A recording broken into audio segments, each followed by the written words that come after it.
The storm hit without warning, the way all terrible things did in the territory of New Mexico in the winter of 1883. Julia Bristol stood on the porch of Albert Lawson's ranch house with her carpetbag clutched to her chest, her knuckles white against the worn leather, and she said the words she had promised herself she would never say to a man she barely knew. "I am not leaving." Albert stood in the doorway, his broad shoulders blocking the warm amber light spilling from inside. His jaw set in that particular way she had already learned, meant he thought the matter was settled. He had decided she would sleep in the barn. He had said it plainly, without cruelty, as though it were the only reasonable option available. The barn had fresh hay, he told her. The barn had a stove he could light. The barn was perfectly adequate for a woman who had arrived uninvited, unannounced, and completely unexpected in the middle of a New Mexico blizzard. "The barn," Julia said, her voice dangerously quiet against the howl of the wind, "is where you keep horses." "And it is warm," Albert said. "I am not a horse, Mr. Lawson." "I did not suggest you were, Miss Bristol." The wind tore at her traveling cloak, yanking the hood back and sending a sheet of icy snow directly into her face. She did not flinch. She had survived things far worse than cold weather and a stubborn rancher's misplaced sense of propriety. She had survived her father's debts. She had survived the betrayal of a man she had trusted with every secret she possessed. She had survived 3 days on a stagecoach that smelled of tobacco and someone else's regret, following a letter she now suspected had been written under circumstances she did not yet fully understand. Albert Lawson watched her stand her ground in his blizzard with something moving behind his dark eyes that he was clearly unwilling to name. "You cannot sleep in the house," he said. "There are no other women here. There is nobody to serve as a chaperone. It would not be proper." "Mr. Lawson," Julia said, taking one deliberate step toward him, close enough that she had to tip her chin up to hold his gaze, "I have ridden for 3 days on a stagecoach that lost a wheel outside of Santa Fe.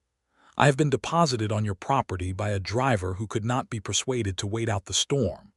I have a letter signed by your own hand, or at least by someone who used your name, inviting me to come. And you are now telling me that propriety requires me to sleep in a barn in a blizzard while you sleep in a warm bed inside a house that is, by your own admission, perfectly spacious. Is that what you are telling me?" He stared at her. "Miss Bristol, because if it is, then I want you to understand something very clearly. I will not do it." She stepped past him into the warmth of the house, dripping snow onto his clean wooden floor. "And furthermore, you will not sleep in the barn either, because sending a man to sleep in his own barn on my account would make me no kind of guest at all. Now, I would like some coffee, if you have it, and then I would like you to explain to me exactly who wrote that letter, because I am beginning to have very serious suspicions about the nature of the trap I have walked into." Albert Lawson turned slowly and looked at the small, fierce, completely snow-covered woman standing in the middle of his living room as though she had always lived there, and felt his entire, carefully constructed life begin to shift underneath him like ground above a fault line. It had all begun, as most complicated things did, with the best of intentions and the worst of timing.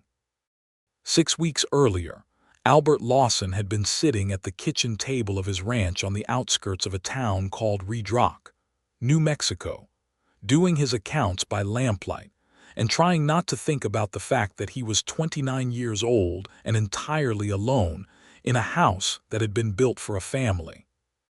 The ranch was his father's, or it had been until 3 years ago, when Edward Lawson had died of a fever that swept through Red Rock in the summer of 1880, taking with it 12 people including Albert's father and the wife of Sheriff Tom Adder, which was perhaps why Tom Adder had turned bitter and crooked in the years since. Albert had inherited the property and the cattle and the debt, and he had worked himself down to the bone paying off what his father owed and rebuilding what time and weather had taken. He was a solitary man by habit if not by nature.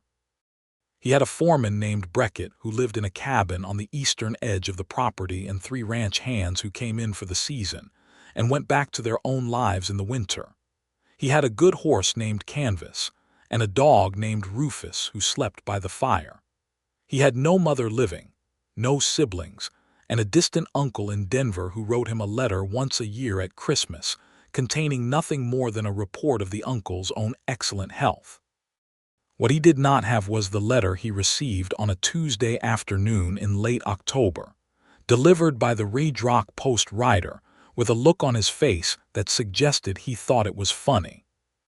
The letter was from someone calling herself Julia Bristol of Philadelphia, Pennsylvania. It was written in a careful, precise hand that managed to be simultaneously formal and somehow warm, the way sunlight could be bright and gentle at once. She wrote that she had received his advertisement from the Philadelphia Gazette, in which he had apparently described himself as a hard-working cattle rancher of good character, seeking a capable woman of similar character for the purpose of correspondence and possibly marriage. She wrote that she was 25 years old, educated, in good health, and entirely serious about the prospect of building a life in the West. She wrote that she had reasons of her own for wishing to leave Philadelphia that she would be pleased to explain if he wrote back. Albert read this letter 3 times. He had not placed any advertisement in any newspaper. He set the letter down. He picked it up again. He carried it to Brackett's cabin and showed it to his foreman, a weathered man of 50 who had seen most things there were to see in the territory and was rarely surprised by any of them.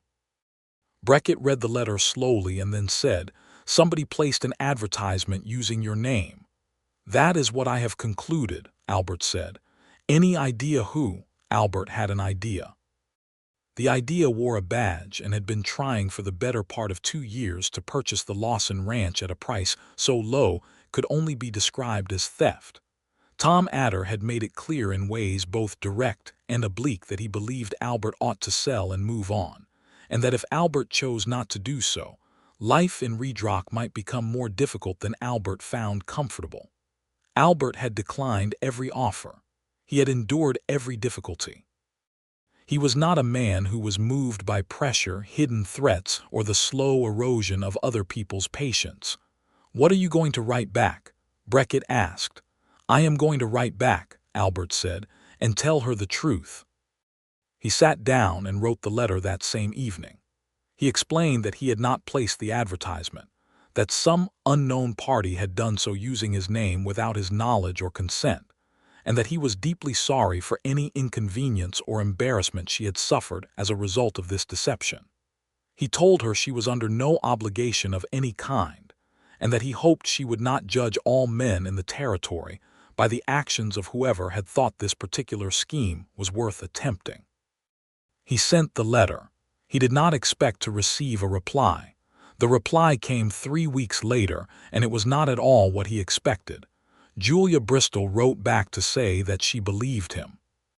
She wrote that the quality of his honesty was, ironically, more persuasive evidence of his character than any advertisement could have been. She wrote that she had investigated the situation as well as she was able from Philadelphia, and had spoken with a woman who ran a rooming house in Santa Fe, and who had mentioned the name Lawson in connection with a very fine cattle operation, which confirmed that he was a real person and not some kind of dangerous fiction. She wrote that she had been thinking about leaving Philadelphia for quite some time, and that the whole strange affair had served, perhaps accidentally, to introduce her to someone who seemed worth knowing. She asked if he would mind writing again. He wrote again. They exchanged 4 more letters over the following month, letters that somehow managed to cover an enormous amount of ground. Albert wrote about the ranch, about the land, about the quality of the light in New Mexico in October when the cottonwoods turned gold along the creek beds. He wrote, with some difficulty, about his father's death and the years of rebuilding. He wrote about Canvas and about Rufus, and about the way the stars looked from the south pasture on a clear night when the whole galaxy spread itself out overhead like something that could not possibly be real. Julia wrote about Philadelphia with a precision that suggested she was describing it from memory rather than affection, cataloging its streets and its society with the eye of someone already looking at it from a distance. She wrote about her father, a man of considerable charm and no financial discipline, whose debts she had spent the last 3 years quietly managing from a position of almost no power. She hinted at the betrayal, she used that word, wrote it without flinching, of a man she had trusted, a man named Gerald Haverstone, who had promised to marry her and instead married money, specifically the money of an heiress from Connecticut, leaving Julia with a broken engagement that Philadelphia society had processed through its machinery of gossip and emerged from on Gerald's side. Because Gerald was charming and Julia was just a woman with a difficult father and a diminished reputation. She did not write about this with self-pity. She wrote about it with a clarity that Albert found more striking than anything else she had said. He read her letters at the kitchen table by lamplight and had the distinct and alarming sensation that he was already in serious trouble. Then came the letter that changed everything. Albert's fourth letter, the one in which he had perhaps said more than he strictly intended, had included a line written at the end of the evening when the hour was late, and his usual careful guard was somewhat lowered, that went roughly as follows. I find I look forward to your letters in a way that makes the days between feel longer than they used to. If the distance were not so great, I think I would suggest you come and see the light on these cottonwoods yourself. It was not an invitation. He had not meant it as one. It was the kind of thing a man writes when he is tired and honest and has perhaps been alone for too long. But the letter arrived in Philadelphia in the middle of a crisis. Julia's father, Franklin Bristol, had finally done what years of spectacular financial mismanagement had been building toward. He had lost the house, not metaphorically. He had actually lost it to creditors in a legal proceeding that had concluded with extraordinary speed, leaving Julia with 3 days' notice, a carpetbag, and the clothes on her back. Philadelphia, which had already proven itself largely unsympathetic, offered her precisely nothing in the way of refuge. Gerald Haverstone was married. Her one close friend had moved to Boston. The rooming houses that would take a woman alone were the kind of places that required you to ignore what went on behind closed doors. Albert's letter arrived on the day before Julia had to leave the house. She read it once. She thought about it for the rest of the day. She spent the evening calculating, with the mathematical precision that had become second nature through years of managing her father's accounts, exactly what her options were. She had enough money for a stagecoach fare to Santa Fe and a little beyond. She had her education, her capability, and the quality of her character, which might not be currency in Philadelphia, but might be something different somewhere else. She packed her carpetbag. She did not write ahead because there was no time. Or perhaps she admitted to herself in the darkest part of the night before she left, because she knew that if she wrote ahead she would give him the chance to say no, and she did not think she could survive another person saying no to her at the moment.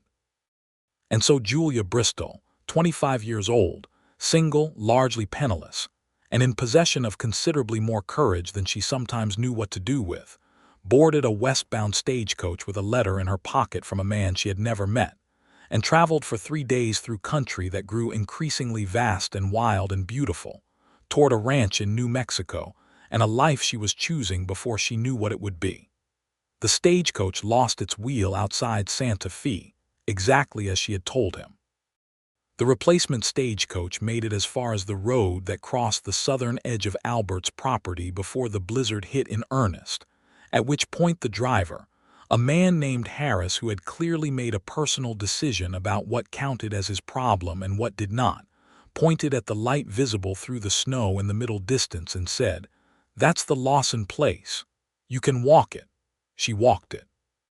And Albert Lawson opened his door to find Julia Bristol standing in a blizzard with her carpetbag, and he felt the ground shift, and he tried to handle the situation with the kind of practical reasoning that had kept him functional for 3 solitary years, and she walked right past him into his house. She stood in the middle of his living room, dripping snow, and said she wanted coffee and an explanation.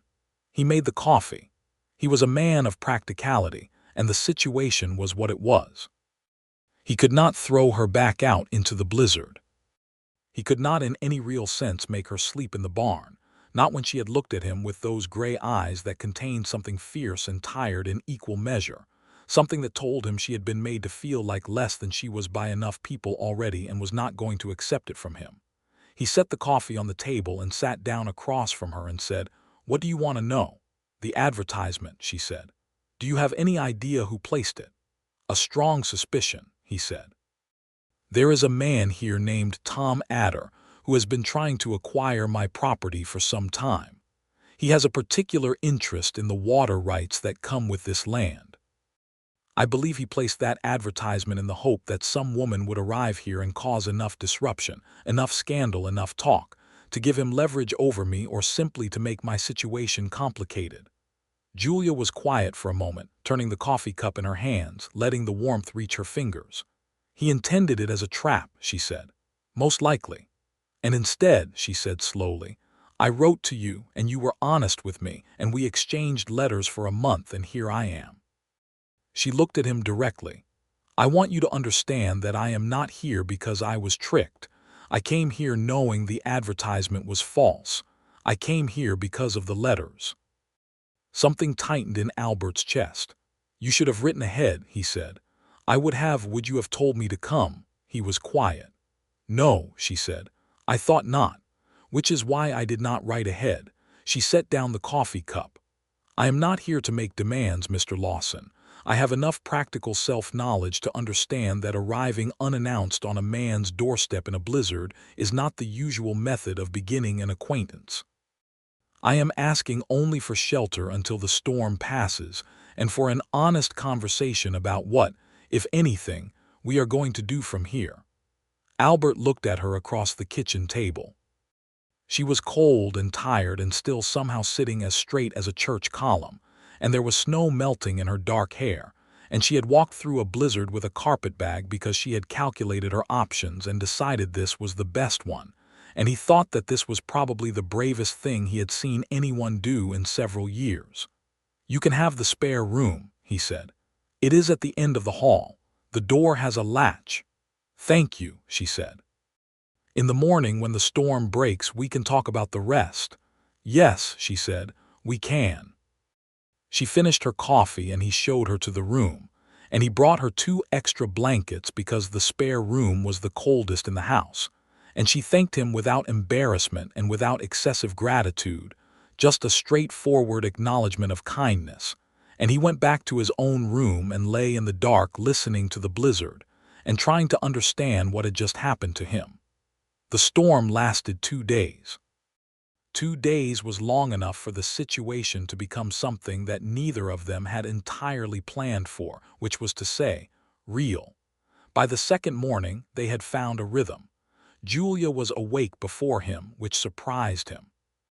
He came to the kitchen to find her at the stove in her traveling dress with a borrowed apron over it, having apparently located his provisions and made a calculation about what could be done with cornmeal, salt bacon, and dried beans. The kitchen smelled extraordinary. "I hope you do not mind," she said. "I am a practical person. Sitting still in a blizzard requires more patience than I generally have." "I do not mind," he said, which was the honest truth. They ate breakfast. Outside, the snow came down with the kind of steady, committed violence that New Mexico blizzards were capable of when they were really in earnest, which this one clearly was. The windows had frosted over. Canvas stamped in the barn, audible even through the walls, and Albert went out to check on him and the other 3 horses and feed them and break the ice in their water trough. And when he came back, Julia had washed the dishes and was sitting at the kitchen table with her leather satchel open, working through what appeared to be a set of account books with a pen and a focused expression that he recognized because he had worn it himself on many evenings. He looked at what she was working on. "Those are mine," he said. "I found them on the shelf," she said. "I hope you do not mind. They are in a terrible state." "I know they are. Your hay costs are too high for what you are getting. And your cattle price last season was lower than the redrock average, which means either you are selling to the wrong buyer or someone is misrepresenting the market to you." Albert sat down slowly across from her. "How do you know the redrock average?" "I asked the stagecoach driver. He was a talker." She looked up. "Who buys your cattle?" "Tom Adder brokered the sale last season. He took a percentage." Julia set down her pen.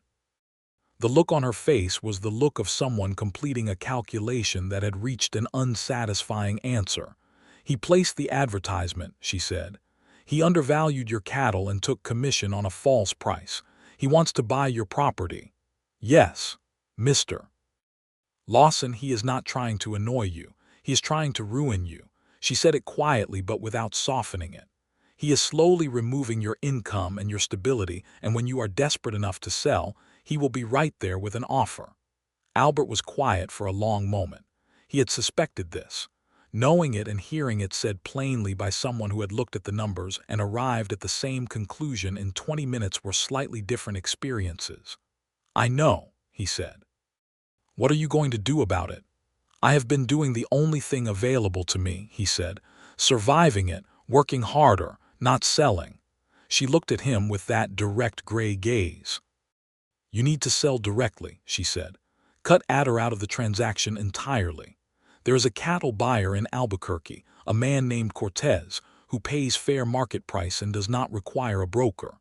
I read about him in the same issue of the Santa Fe paper that had the article about drought conditions in the territory." She paused. "I read everything I could find about New Mexico on the way here. I knew I was coming to a place I had never been, and I thought I should understand it." He stared at her. "You read about cattle buyers?" "I read about everything," she said, with the slightest edge of self-consciousness, as though she had just revealed something she was not entirely sure would be well received. "I find information useful. It keeps fear from having quite as much room." Something moved in Albert's chest, a tenderness that was completely inconvenient and entirely beyond his control. "I do not think you are afraid of very much," he said. "I am afraid of a great many things," she said, looking back at the account books. "I am simply better at working around fear than I am at standing still in it." They spent the rest of that day going through his accounts together, which was not in any romantic novel the conventional beginning of a great love, but which was in practical fact one of the most intimate things Albert had done with another person in 3 years. She found 4 separate places where his expenses had been inflated or his income underreported, each one individually small, each one adding up to a pattern that pointed straight at Tom Adder. Albert felt a rage that was cold and specific and clarifying, not the hot rage of an insulted man, but the colder, more dangerous kind that comes from understanding that someone has been systematically working against you for years. Julia watched him process it. "What are you thinking?" she asked. "I am thinking that I have been trying to outlast a man who was planning to outlast me," he said. "I have been fighting a war of patience without knowing what kind of war it was." "Now you know," she said. "Now I know." She looked at him steadily. "That changes things." "It does." He paused. "Miss Bristol, why did you really come here? The real reason, the one behind the practical calculations." She was quiet long enough that he thought she might not answer. Then she said, "Because you were honest with me. Because the very first thing you did when you learned about that false advertisement was write to me and tell me the truth when you could have ignored it entirely. Because your letters," she stopped. She looked at her hands. "Because your letters made me feel like someone was speaking to me rather than at me, which was not something I had experienced in quite some time. And because—" Another pause, and this one seemed to cost her something, "because I have spent 5 years contracting. Becoming smaller, more careful, less in the way, and I was very tired of it. I wanted to try expanding instead, even if it was frightening, even if it was a risk." Albert looked at her for a long time. Outside, the blizzard roared. Inside, the fire popped and the oil lamp glowed golden, and Rufus lifted his head from the hearthrug and looked at them both and then set it back down again, apparently satisfied. "I am glad you came," Albert said. Julia looked up. Her expression was complicated, held carefully in place like a woman who had learned not to accept what she wanted too quickly in case it was taken back. "Are you?" "Yes," he said. "I am very glad you came." She held his gaze for just a moment. Then she looked back at the account books and said, "The figures in column 7 are still wrong." And he understood that she needed to not make too much of it yet, and he respected that. And he also understood that the thing between them was already something real, already present in the room, as real as the fire and the blizzard and the solid wood of the table between them. The storm broke on the morning of the third day. Albert woke to silence, which in New Mexico after a blizzard was the sound of a world recovered, resmoothed, made temporarily pristine. He dressed and went to check on the horses and found that Julia was already in the barn. This surprised him on two levels. First, that she was up before him again. Second, that she was in the barn at all, considering the circumstances of their first conversation, the one in which she had made her feelings about barns very clear.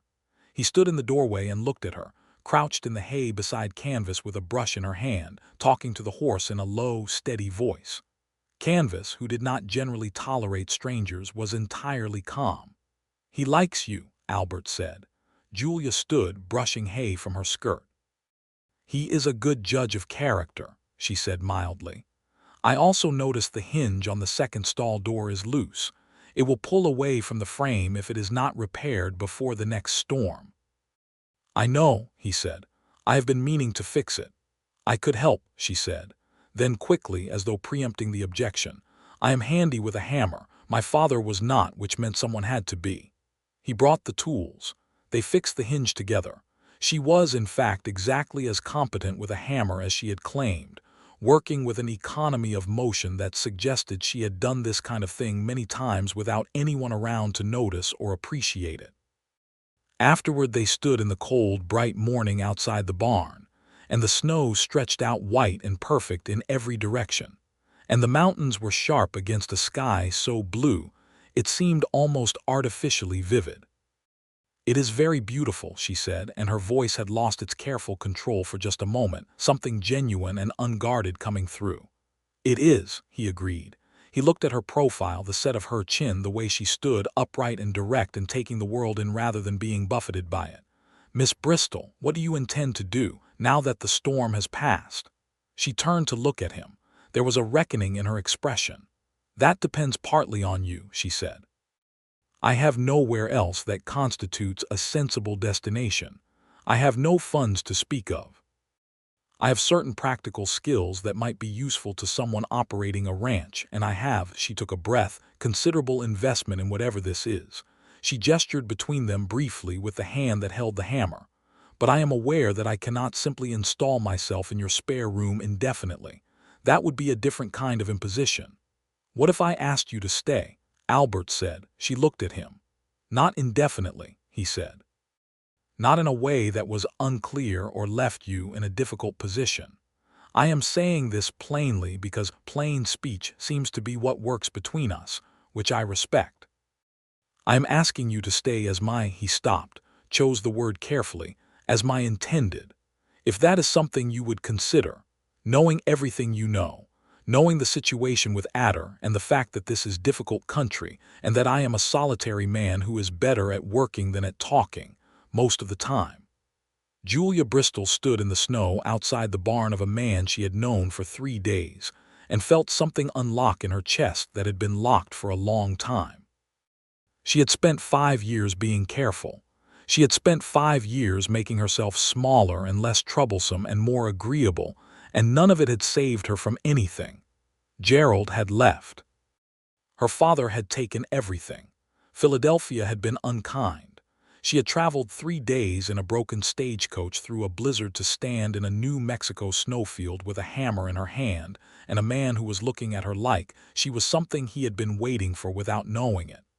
"I would consider it," she said, "on the condition that it is a genuine partnership, that my opinions are heard, that I have a role that is not purely decorative."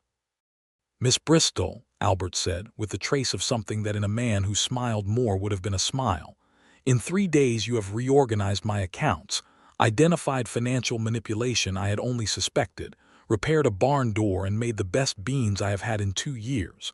I have no interest in decorative." "Then yes," she said, "I will stay." They walked back to the house through the unmarked snow, side by side, not touching, not yet, but closer than they had been before. The difficulty, of course, was Tom Adder. 3 days after the blizzard, on a Monday morning that was sharp and clear and cold enough to crack stone, Sheriff Tom Adder rode up to the gate of the Lawson ranch on a bay horse with 2 deputies behind him, and a look on his face that Albert recognized as the expression of a man who believed he held all the cards. Albert met him at the gate. Julia stood on the porch. She had, he noticed, thought to bring Albert's account books with her, which she held against her chest in a way that looked casual but was not. "Morning, Lawson," Adder said. He had a gray mustache and pale eyes and the look of a man who had decided a long time ago that his own interests and the law's interests were the same thing. "Heard you had company during the storm." "I did," Albert said. "Miss Julia Bristol from Philadelphia. The storm caught her on the road." Adder looked at the porch, at Julia, a slow, measuring look that made Albert's jaw tighten.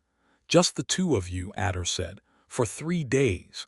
"Yes," Albert said. "That is a notable scandal," Adder said, and his voice had that particular quality of a man who had decided to call something what he wanted it to be. "Town will talk, Lawson." Respectable ranchers cannot have that kind of talk following them. Makes business complicated, makes everything complicated. "Is there something specific you need, Sheriff, or is this a social call?" Albert said. Adder leaned forward in his saddle.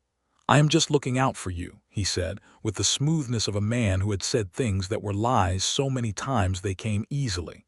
"It occurs to me that a man in a complicated position might want to simplify his affairs. Sell up. Move somewhere without all these difficulties. I am still prepared to make an offer on the property, generous offer." "It is not for sale," Albert said. Adder's pale eyes moved back to the porch, to Julia, to the account books she was holding. Something shifted in his expression. "What does she have there?" "My accounts," Albert said. "Miss Bristol has been helping me review them. She is very capable with numbers. Found some interesting discrepancies." A silence. The kind of silence that had weight to it. "Discrepancies," Adder said. "In the cattle brokerage fees from last season," Albert said. "And in several other places. It makes for interesting reading." "I imagine it might make for interesting reading for Judge Harlan in Albuquerque as well, if anyone were to send him a copy." Adder sat very still on his horse. His deputies exchanged a look. "You are making an accusation," Adder said, his voice dropping to something quieter and more dangerous. "I am making an observation," Albert said. "Which is different. I'm observing that my accounts show a pattern that any reasonable person would find noteworthy. And I am observing that I have sent a letter this morning to Mr. Cortez of Albuquerque regarding the direct purchase of this season's cattle. I am observing that I no longer require a broker." He paused. "And I am observing that I will be writing to Judge Harlan, not as an accusation, just as a correspondence between 2 men discussing business in the territory." Adder stared at him for a long moment. Then he looked again at Julia on the porch. Julia did not look away.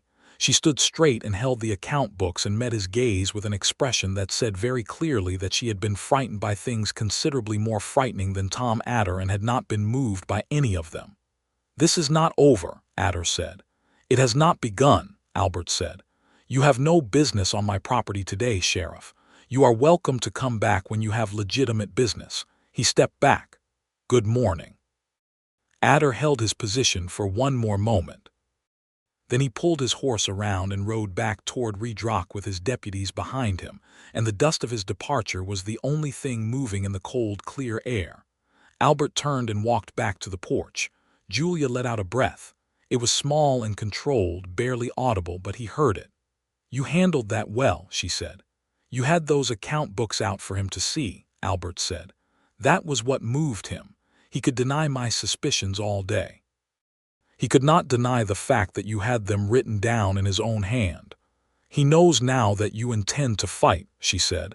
"He will not make it easy." "He never has," Albert said, "but he has been making it hard in secret. Now he will have to make it hard in the open where people can see him do it, and that is a different kind of difficult." He looked at her. "Thank you." She met his eyes, and he saw something in her expression that she had not quite shown him before, a warmth that came from being useful, genuinely useful, in a situation that mattered. It was the expression of a woman who had been capable for a long time and had been prevented from using her capability, and was now using it and found the experience profound. "It is what we agreed," she said. "A partnership." "A partnership," he said, and held out his hand. She looked at it for a moment, then took it. Her hand was cold from the morning air and strong, the handshake of someone who meant what she said. He held on for a moment longer than was strictly necessary. She let him. The weeks that followed were a kind of education for both of them. For Albert, it was the education of what it meant to not be alone, which was not as straightforward as it sounded. He had organized his life around solitude out of necessity, and solitude had its own comfort, its own smooth routine that was easy to maintain because nothing ever interrupted it. Julia interrupted it constantly, not with carelessness but with presence, with the daily reality of another person who had thoughts and opinions and questions, and who sat across from him at breakfast and dinner, and made the rooms feel occupied in a way they had not felt since his father died. It was disrupting and entirely welcome, and he had not expected to find it both simultaneously. For Julia, it was the education of a land she had only read about, which turned out to be simultaneously more brutal and more breathtaking than any article in any newspaper had prepared her for. New Mexico in November was a revelation. The sky was its own argument for the existence of something beyond the ordinary. The cold was honest and direct in a way that Philadelphia's damp, gray cold was not. The ranch was hard work, real work, the kind that left your hands rough and your body tired, and your mind satisfied in a way that no amount of managing her father's social disasters had ever managed. She learned to ride. Albert taught her on a gentle mare named Persimmon, spending 3 evenings in the corral in the winter dusk, patient and careful, never making her feel inadequate for the things she did not know. She was a quick study, which did not surprise him by this point. She wrote her first letter to Judge Harlan in Albuquerque. Albert wrote the second. Together they documented what they could prove and indicated what they suspected, and sent the whole thing with the careful, precise language that Julia brought to everything she set her hand to. The judge wrote back asking for more information, which was not a resolution but was the beginning of one. Through December, Adder was quiet in a way that felt like weather building, the silence before a new storm. Albert watched the road. Beckett watched the range. Julia watched the accounts, which she had now thoroughly reorganized and which she managed with a consistency that had already produced more clarity than Albert had had in 3 years of doing them himself. The hands who came back for the spring season, there were only 2 in winter, a quiet young man named Pedro and an older hand named Mackins, accepted Julia with the pragmatic ease of men who were accustomed to taking what came and dealing with it. Pedro called her Miss Julia from the first day, and was unfailingly respectful. Mackins called her ma'am and treated her with the careful courtesy that men of his generation offered to women they had decided to take seriously, which Julia had apparently accomplished on the first day by handing him a correctly calculated invoice for feed costs, and pointing out that the previous one had been overcharged by $11. Christmas came. Albert killed one of the older chickens, and Julia made a meal that was, by the evidence of everyone's silence during the eating of it, extraordinary. They sat at the kitchen table in the evening light, just the 2 of them, with a fire going and the lamp lit, and Albert produced from the back of the pantry a bottle of whiskey that his father had put by and that he had been keeping for a reason he had never quite identified. He poured 2 glasses and said, "To whatever comes next." Julia took her glass and said, "To partnership." They drank. Outside, the night was cold and still and full of stars. Inside, the fire talked to itself. Rufus lay stretched out on the hearthrug with his legs in the air, which was apparently his winter condition. Albert looked at Julia across the table and said, I want to ask you something, and I want you to know that whatever your answer is, the rest of this," he gestured, meaning the arrangement, the ranch, the tacit understanding between them, stands regardless. She set down her glass. She was watching him with the attentive stillness she brought to things that mattered. "I want to ask if you would consent to marry me," he said. "Not because it is the practical thing to do. Not because of what Adder might say or what the town might say. I want to ask because I would like you to stay here, not because you have no better options, but because you choose to. Because I am asking you to." He paused. He was not a man who found these words easy, and she knew it, and he saw from her expression that she understood what it cost him to say them directly and deliberately chose to say them anyway. "I have been alone for a long time, and I did not particularly mind it until you arrived and showed me what I was missing. I find that I would like very much to continue not being alone, with you specifically." Julia Bristol sat in the warm light and felt the locked thing in her chest, the one that had been turning the key for weeks now, open completely. "You are asking me to choose you," she said. "Not to settle for the only available option, to choose you." "Yes," he said. She looked at him for a long moment. She looked at the man who had written her an honest letter about a false advertisement, who had made her coffee in a blizzard without asking questions, who had listened to her, genuinely listened with the full weight of his attention every single time she spoke, who had stood in front of Tom Adder with her standing at his back and won that confrontation not with force or threats but with information, with the weapon she had given him, and had turned afterward and said thank you in a way that was simple and true. "Yes," she said. "Albert, yes." He reached across the table and took her hand. His thumb moved once across her knuckles, a small, deliberate gesture. She turned her hand and held his, and they sat like that for a while in the firelight, not needing to say anything more, the way that people who have arrived at something real can sometimes sit in the knowledge of it without filling the silence. They were married in February of 1884 at the Redrock Church by a minister named Reverend Guthrie, who performed the ceremony with the brevity of a man who had performed it many times and was not inclined to theatrical excess. Beckett stood as witness. Pedro and Mackins sat in the front pew.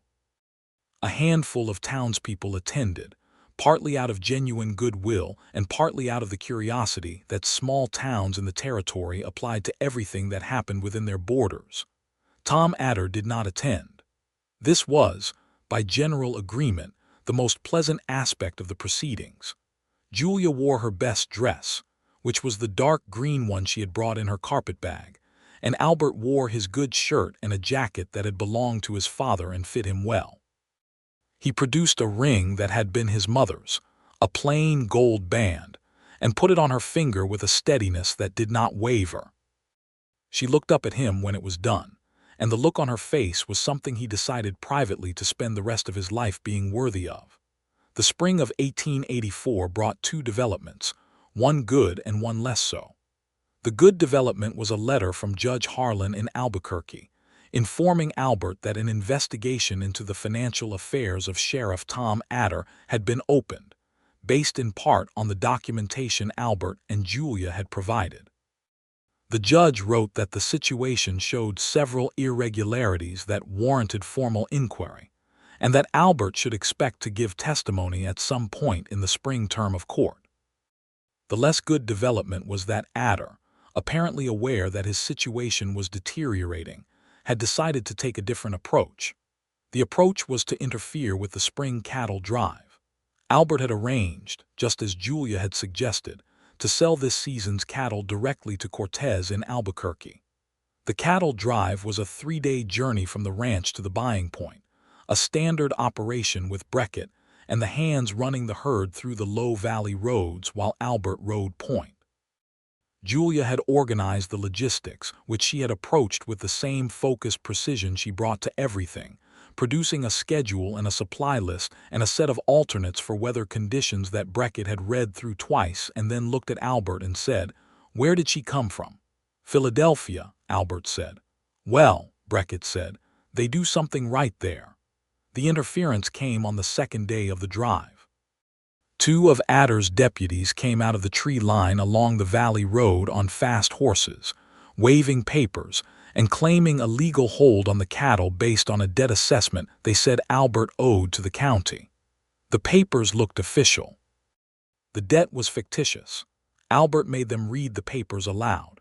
Julia was not on the drive, she was at the ranch, but she had prepared him for this contingency, precisely this one, because she had said in the week before the drive, "Adder knows what we are doing and he has one legal tool left, which is to create a claim on the cattle that has to be resolved in court before you can sell them. Here is how you respond if that happens." He responded exactly as she had told him to. He told the deputies that he was aware of no legitimate debt to the county, that he had documentation of all his tax and fee payments which had been filed with the county seat, and that if they wished to pursue this claim, they were welcome to bring it to Judge Harlan in Albuquerque, to whom he had been in correspondence and who was expecting this kind of maneuver. He named the judge. He was specific. He said the judge's name twice. The deputies looked at each other. They were not stupid men. They were men who had made the calculation that working for Adder was the profitable side to be on, and who were now making a new calculation about what the profitable side was going to look like in 6 months' time. They rode away. The cattle drive completed. Cortez paid fair market price, which was significantly better than what Albert had been getting through Adder's brokerage, and Albert stood in Albuquerque with a bank draft in his hand, and felt the particular satisfaction of a man who has spent years fighting from a defensive position and has finally managed to move forward.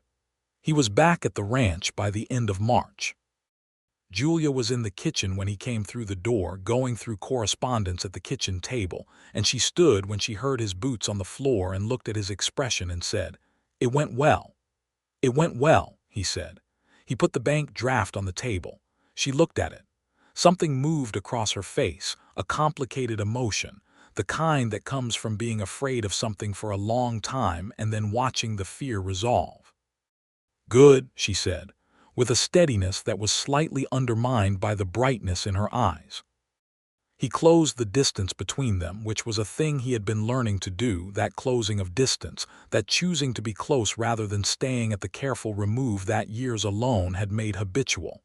He put his hands on her face carefully, and she put her hands on his chest, and he said, "We are going to be all right." "I know," she said.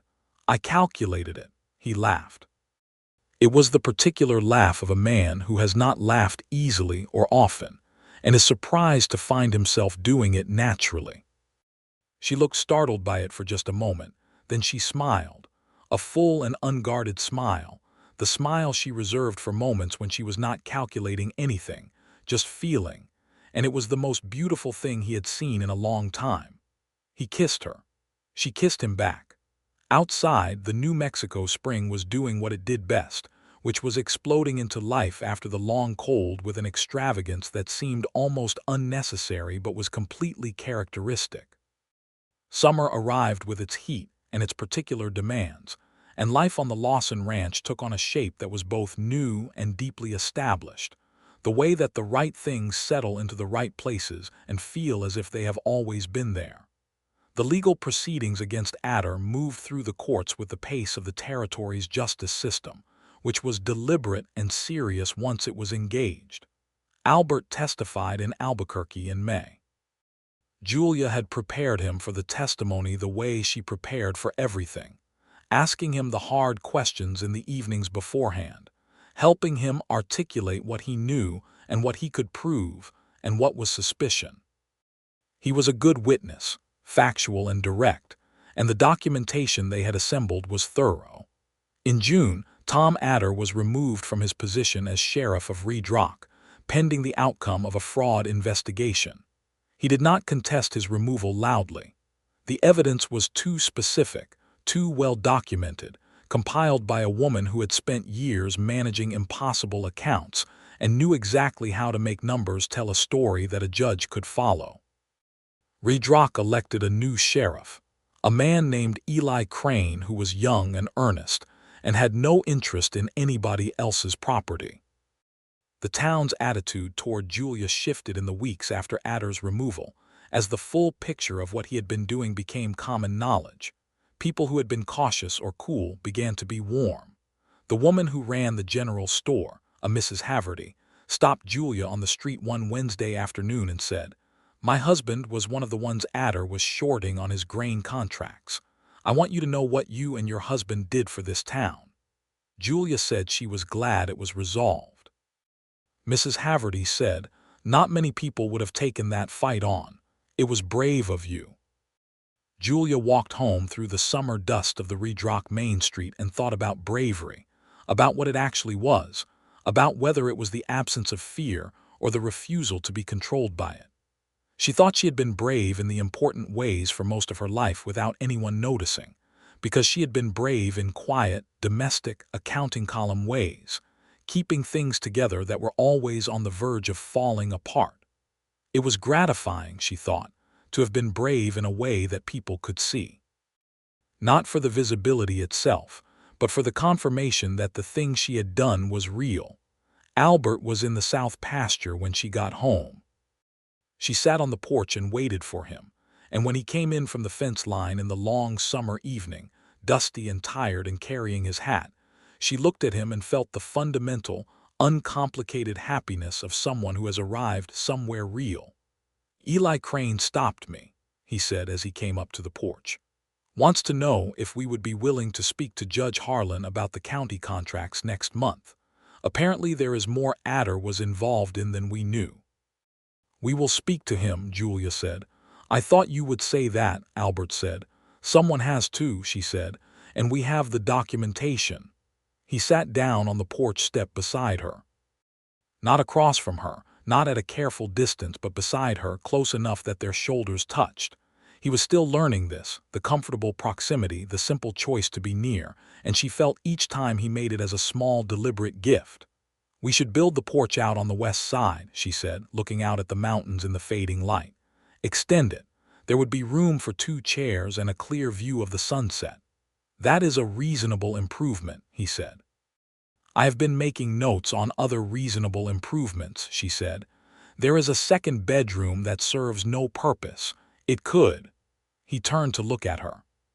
She looked back at him with the direct, unguarded gaze she had earned the right to use, the one that did not hide anything. He read what she was telling him without her having to say it in words, and his face changed, something opening in it, the same unlocking she had felt in herself that Christmas night. "Julia," he said. "I am being practical," she said. "I am simply noting that the second bedroom's potential utility might increase over time." "Is that what you are doing?" he said. "Yes," she said, and she was smiling now and he was, and he put his arm around her on the porch step in the summer evening, and she leaned against him and they sat in the last light like that, warm and quiet and complete. Their son was born in the spring of 1885. March, during a cold snap that had the midwife, a capable woman named Mrs. Del Rio from the edge of town, arriving through light snow that she seemed to regard as a personal affront.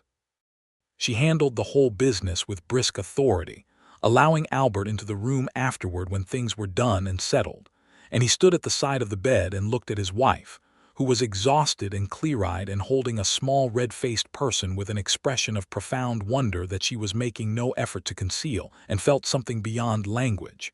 "He is very loud," Julia observed. "That seems like a good sign." "Excellent sign," Mrs. Del Rio confirmed from across the room. Albert sat on the edge of the bed and put his hand very gently on the baby's head, which was warm and soft. He looked at Julia. She looked at him. Between them, between everything they had built from nothing, from a false advertisement and a blizzard and 3 days of honesty, the baby made his views on the world known at considerable volume.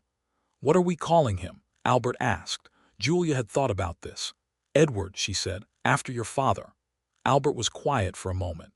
"Yes," he said, "Edward." He squeezed her hand. She squeezed back. Beckett, when told, said, "Damn good name," and went back to his accounts. Pedro and Mackins both removed their hats when they were introduced to young Edward Lawson, and Mackins said something in his quiet voice about a healthy boy being the finest thing there was, which was the most he had said in a single sentence in 18 months. The ranch grew. Albert took on a fourth hand for the spring season, and then a fifth, as the herd expanded and the business of the place increased. The direct relationship with Cortez in Albuquerque was solid and profitable.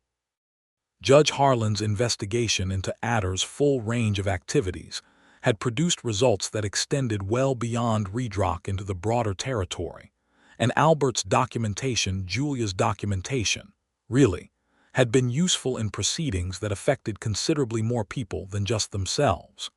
Tom Adder was tried in Albuquerque in the fall of 1885 and convicted on 4 counts of financial fraud. He was sentenced to 6 years in the territorial prison. The day the verdict came through, Albert was in the south pasture, and Julia was at the kitchen table with Edward on a blanket on the floor nearby. And Beckett brought the telegram from town and set it on the table without a word. She read it. She sat quietly for a moment. She picked up Edward, who had been making the sounds that indicated he was about to make significantly louder sounds, and she held him and looked out the window at the New Mexico landscape, the mountains and the sky, and the late afternoon light that did something extraordinary to everything it touched. She thought about her father, who had died in Philadelphia in the summer of that year, of heart failure, which she had learned from a letter forwarded by an old acquaintance. She had felt the loss as complex and not entirely grief, the way you feel the loss of someone who was more burden than comfort, someone you had loved despite everything, and continued to grieve despite everything. She thought about Gerald Haverstone and his Connecticut heiress, which was something she had not thought about in months, and found she could consider now with nothing more than a distant sense of something that had been difficult, and was now simply past. She thought about a morning in November 2 years ago when she had stood in a blizzard on the porch of a house belonging to a man she had never met and told him she was not going to the barn. She thought about how that moment, which had felt like the end of everything that was familiar, had been the beginning of everything that was good. Albert came through the door as the evening light turned the kitchen warm and amber. He stomped his boots and hung his hat and said, "Beckett said there was a telegram." She handed it to him. He read it. He set it down. He looked at her. "Over," he said. "Over," she agreed. He crossed the kitchen and put his arms around her and Edward both, and she leaned into him with the ease of someone who had been leaning against this particular solid thing for long enough that it felt like architecture. "We should celebrate," he said. "We should," she said. "Though I should note that Edward's opinion on the matter is going to be expressed shortly and loudly." As though he had been waiting for his name, Edward Lawson, 8 months old and possessed of views he was entirely committed to sharing, confirmed this prediction at full volume. Albert laughed. Julia laughed. The kitchen was warm and full of light, and somewhere outside in the early evening Rufus was barking at something on the road and canvas stamped in the barn, and the mountains caught the last of the sun on their high edges, and everything was entirely, unceremoniously, magnificently fine. They built the porch extension on the west side of the house that summer, Albert and Beckett and Pedro working through 3 weekends in July heat, while Julia passed measurements and cold water in equal proportion. The 2 chairs Julia had specified were built by a carpenter in Redrock named Hernandez, a quiet man of considerable skill who made them from local pine and charged a fair price. They sat in those chairs on the extended porch on summer evenings while Edward slept inside, watching the light leave the mountains in stages, the long New Mexico twilight that turned everything gold and then rose, and then the particular purple-blue that came just before dark. "I want to write to Mrs. Haverty's cousin," Julia said one evening. She mentioned a cousin in Santa Fe who works in accounting for the county and who has been having the same kind of difficulties with contract fraud that we had with Adder. "I think if she were to document things in the same way we did," "Julia," Albert said. "Yes." "Can the accounting fraud wait until tomorrow?" She looked at him. The last of the light was on his face, on the lines of him, the strong, honest lines of a man who worked and thought and meant what he said. She had memorized this face. She knew it the way she knew the ranch accounts, deeply and in detail. "It can," she said. "What were you thinking instead?" "I was thinking nothing in particular," he said. "I was thinking about sitting here for a while longer." "Yes," she said. "All right." They sat. The stars came out, first one and then dozens, and then the whole impossible extravagance of the New Mexico night sky, the galaxy laid out overhead in its immensity, the way Albert had written to her about in his second letter, before either of them had known what was going to happen, when he had been a voice in her hands and she had been a voice in his, and the distance between them had been an ocean of possibility. "I want to ask you something," Albert said. She turned to look at him. "Are you happy?" He asked.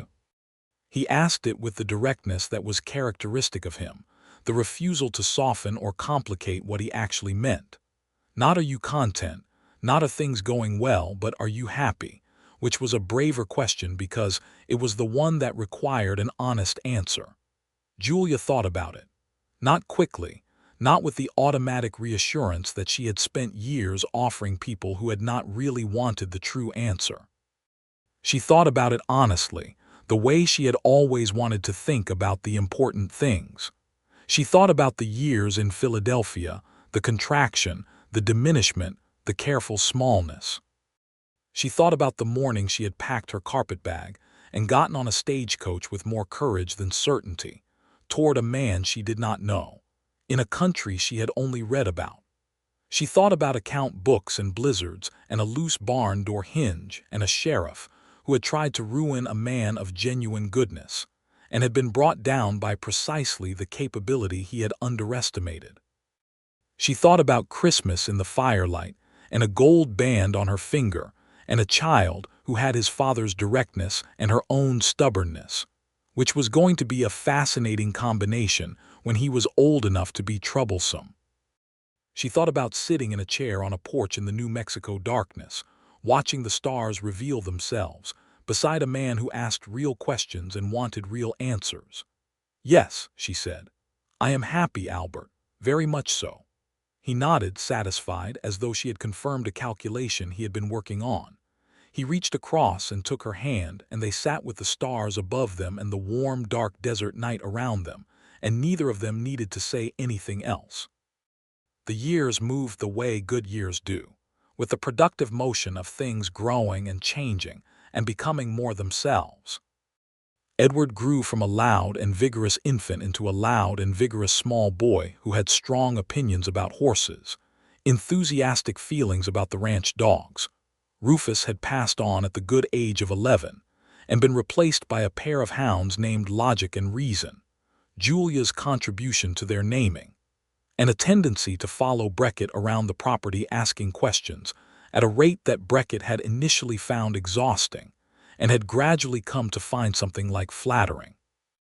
In 1887, Julia discovered she was expecting again. She told Albert in the early morning, sitting at the kitchen table with her coffee, in the straightforward way she told him everything. He looked at her for a moment, and then a slow smile came across his face, the full kind, the one she had been cataloging since the first time she had seen it in the days after the blizzard. "Edward will be pleased," she said. "He has been agitating for a dog of his own, and I have been holding the line, but a sibling may serve as adequate distraction." "He will also be displeased," Albert said, "because he is currently the center of the known universe and will object to any structural reorganization." "He will adjust," Julia said. "He is adaptable. He gets it from both of us." Their daughter was born that November, dark-haired and fierce from the first moment, which Mrs. Del Rio delivered while commenting that this one knew her own mind already, which Julia found entirely apt. They named her Frances, after no one in particular, simply because it seemed to suit her. Albert held her with the particular careful wonder of a man holding a small daughter, and Julia watched him and thought that this, specifically this, was what she had been trying to get to when she packed her carpetbag and got on the stagecoach. Not this scene precisely, but this quality of rightness, this sense of being fully arrived. Edward regarded his sister with the complex diplomatic calculation of a 3-year-old navigating significant change, and eventually declared that she was fine. She was very small, and he still wanted a dog. They got him a dog in the spring, a border collie from a rancher in the valley who had a talented working pair with a litter. The dog was named, after extensive family negotiation, Captain, which Edward had insisted on, and which everyone agreed suited the animal's air of authority. The ranch continued to do well. Albert's reputation in the territory as a fair and reliable seller had grown from the Cortez relationship, and from other direct buyer connections Julia had identified and cultivated.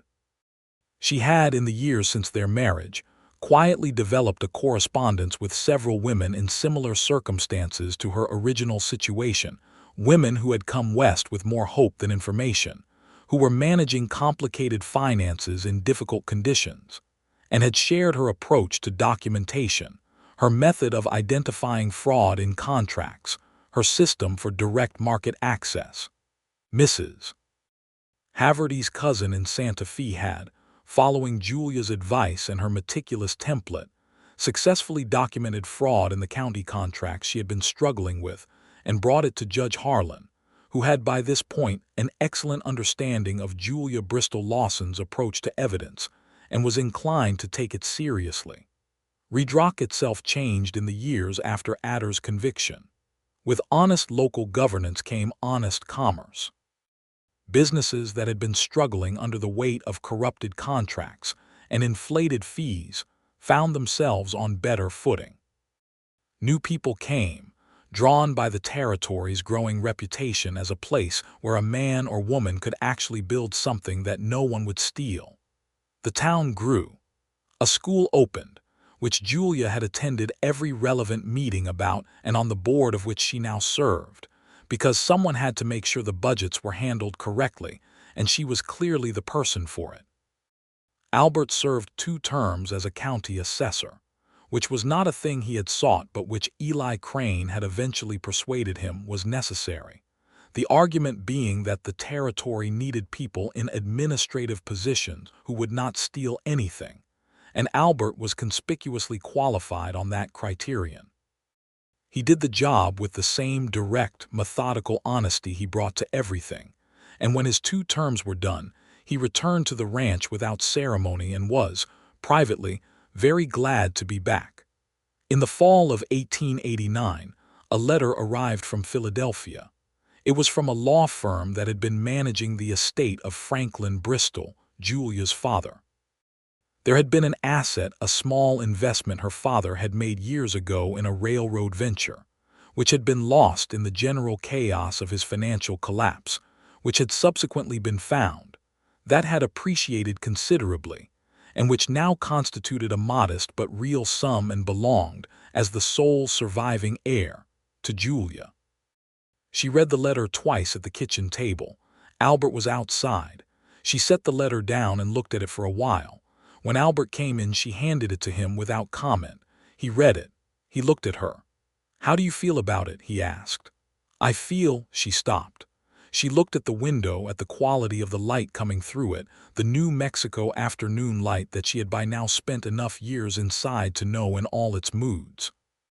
"I feel that my father was a man who created a great deal of difficulty, and who loved me in the limited way available to him, and who apparently left me something real, finally, at the very end, even if he did not know it." She paused. "And I feel that I would like to put it in the school fund, or part of it, and use the rest to build that dairy operation we have been discussing." Albert looked at her. The dairy," she said firmly. "I have the numbers. The demand in Redrock has increased by 40% in 4 years. We have the land for it. We have been discussing it for 2 years, and the only obstacle was capital, and now we have capital." "You want to put your inheritance into a dairy," he said. "Into our dairy," she said. "There is a difference." He looked at her for a moment with an expression she had learned to read, which was the expression he wore when he was deciding how to say something that moved him. He was a man who felt things deeply and expressed them carefully, and she had learned to wait. "You could do anything with that money," he said. "You could. I am doing what I want with it," she said. "Albert, this is where I live. These are the people I live among. This is what I want to build. This is the choice I am making." She held his gaze. "Like the other choices I have made, from which I have no complaints." He crossed the kitchen and kissed her in the particular way he had that was never careless, always deliberate, as if he were reaffirming something that required regular confirmation. She put her hand on his face and confirmed it right back. "The dairy," he said when they separated. "The dairy," she agreed. "I will get Beckett," he said. "He has been talking about the dairy for almost as long as you have." The dairy was operational by the following spring. 3 cows initially, expanding to 7 by the end of the first year, supplying the Redrock General Store and 2 others in the county, and eventually a contract with a hotel in Albuquerque, which Julia had identified and approached with the same cheerful precision she brought to every commercial opportunity. It employed 2 additional people, a young woman named Rosa who turned out to have an excellent head for the production side, and a quiet man named Samuel, who was meticulous about the equipment in a way that kept everything running at the kind of reliability Julia required. Beckett retired from the ranch operations in 1891, with the ceremony appropriate to a man who had worked a place for more than 20 years and had watched it grow from a struggling inheritance into a thriving operation. Albert gave a speech at the supper they held for him that was direct and warm and slightly longer than Albert's usual speeches, which suggested significant feeling. Beckett said roughly 3 sentences in response, which was slightly longer than Beckett's usual speeches. They shook hands for a long time. Edward, who was 7, asked Beckett if he could have his cabin. Beckett said he could not, as Beckett intended to go on living in it, merely at a somewhat slower pace. Edward accepted this with equanimity. The years that continued after were years of deepening rather than acceleration, the good kind of life that does not always announce itself dramatically but builds steadily into something of considerable substance. Albert found in his early 30s that he was a man who had what he needed and knew it, which was a condition rarer than it ought to be, and which he respected in himself enough not to undervalue. Julia found in her early 30s that the woman who had packed a carpetbag in Philadelphia at a moment of extreme desperation had not, as she had sometimes feared, made a reckless and fortunate mistake. She had made a considered and courageous choice, and the distinction mattered to her in the way that all distinctions between categories mattered to her. Edward at 8 was energetic, direct, fond of arguments, and suspicious of anything he had not personally verified. He read everything he could get his hands on, which in Redrock was not as much as he wanted, which was why Julia had written to the Philadelphia Public Library asking for advice about establishing a lending library in a small territory town, and had received a detailed and helpful response, and had been in conversation with Mrs. Haverty about the general store's back room ever since. Frances at 4 was determined, articulate, and had her father's eyes and her mother's refusal to be moved by things that were not sufficient reason to be moved. She had also, at some point that no one could identify precisely, decided that Captain the Border Collie was her personal animal, and that his previous arrangement with Edward was now historical in nature. In the spring of 1892, on a morning that was already warming toward the magnificent excess that a New Mexico spring was capable of, Albert woke before Julia for once and went out to sit on the west porch with his coffee while the ranch was still quiet. The mountains were rose and gold with early light. The dairy cows made their peaceful sounds from the new barn. Logic and reason were chasing something in the south field with great enthusiasm and no visible success. He sat in the chair that Julia had specified, the one that Hernandez had made from local pine, and thought about a morning 9 years ago when he had opened his door to a woman in a blizzard who told him she was not going to the barn and meant it, and walked past him into his house and his life with the certainty of someone who had calculated the risk and made the choice. He had been afraid that night. Not of her, but of what she represented, which was the possibility of wanting something he might not be allowed to keep. He had been afraid of that for most of his life, the losing of things, the quiet systematic erosion of what you built. His father's death, Adder's slow fraud. The years of defensive survival, of maintenance rather than growth. She had walked into the middle of his defense and turned it into something else entirely. Not by overwhelming it, but by being beside him in it. By saying, this is what the problem is and here is how we solve it, and I am not going anywhere. By being precisely what she had offered to be, a partner, in the complete and unreserved sense. He heard her inside, the sounds of the morning beginning, the kettle, the stove, the particular way she moved through the kitchen that was efficient and unhurried. He heard the children, Francis's quick voice, Edward's lower one, some kind of discussion about something that could not be important but was clearly important to the parties involved. Julia came through the door with her coffee and sat in the chair beside him and looked at the mountains with the look she always had in the mornings, the look of someone who had not gotten tired of this view and did not intend to. Pedro says the south fence needs work before we can move the herd, she said. I know, he said. I am going out this afternoon.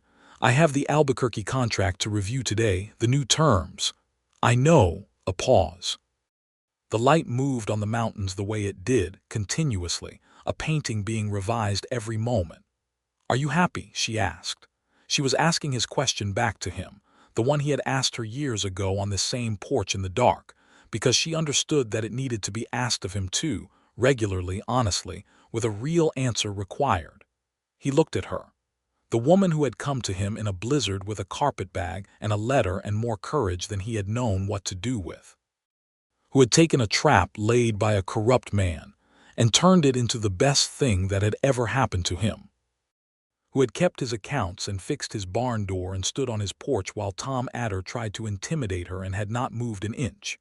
Who had given him children, a son named for his father and a daughter named for herself, fierce and honest and entirely themselves.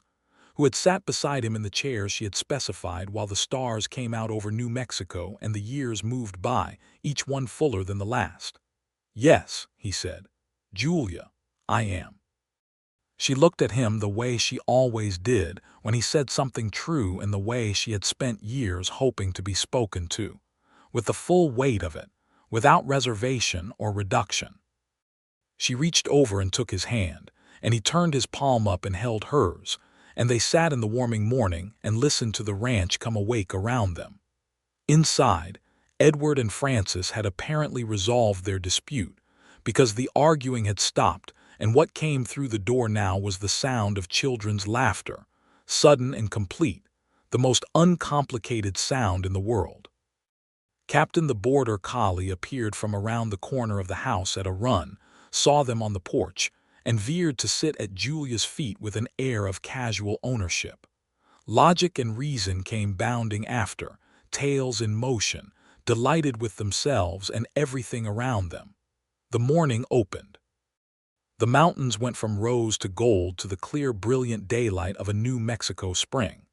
The dairy cows were brought in by Pedro with the easy competence of a man who had been doing this for years. Mackins, who was still on the place and who seemed to have no interest in going anywhere else, came out of the barn with a piece of tack and a thoughtful expression. Albert squeezed Julia's hand once, and she squeezed back. 9 years from a blizzard and a false advertisement, and a woman who refused to sleep in a barn. 9 years from the moment the ground shifted and became something new and better.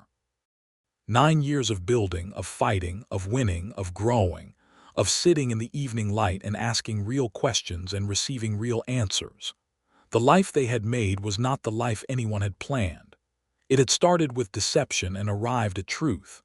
It had started with someone else's trap and become, through stubbornness and honesty and the particular kind of courage that looks like practicality, something entirely their own. Julia finished her coffee and said, I am going to talk to Mrs. Haverty today about the library. The back room is available in June. I know, Albert said. You could come. She respects your opinion and it will help. I will come, he said. After the south fence.